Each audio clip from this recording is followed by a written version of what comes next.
You guys remember when Charlie Kirk said this? To make it easier for young people to buy homes. Get rid of BlackRock purchasing a bunch of homes and renting them back to us? Okay, so like seize their assets? Not seize their assets. Make it illegal that asset managers over $500 billion can't buy single-family homes.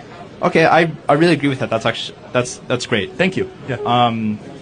It's a super simple policy fix. If you have assets under management over $500 billion or $100 billion, you should not be in the single-family home business, period. Okay. And that's artificially boosting housing prices across the country. I believe homeownership is a moral good for all humans. So instead of fixing the housing crisis and, I don't know, banning BlackRock, State Street, and Vanguard from buying single-family homes, maybe we should just make a 50-year mortgage. So that way you can be a perpetual debt slave to who?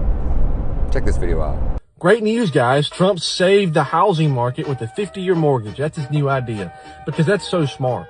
You're going to pay on a home for literally half of a century.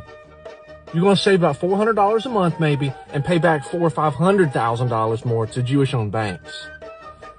Is there a more Jewish stereotypical thing that you could do than push this idea? Not getting out all of the illegals of all ethnicities that are taking up the houses. Not getting out the H-1Bs that have come in and taken American jobs and shoved the housing market into the dump. Not those things. We're just going to extend the mortgage out. That way you barely save any money per month and pay back hundreds of thousands of dollars more by the time that the loan is actually taken care of. This is a terrible idea. You know what's a better idea? What if we banned usury? The Jews don't like that, by the way. They run the banks. They don't like it. We saw what happened before when that got done about 100 years ago. What if we paid back a quarter of the mortgage for a family for every kid that they had? Up to 4 kids.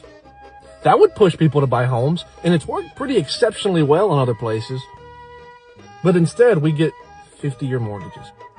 Maybe if companies like BlackRock and Vanguard didn't come and buy up all the single-family homes, we'd have a better chance of affording a house. But no, 50-year mortgage, put all the money into Jewish-owned banks' pockets. You know, they say don't judge a man by his words, judge a man by his actions. Well, judging by Trump's actions, you'd think that he might be the first Jewish president in America, huh?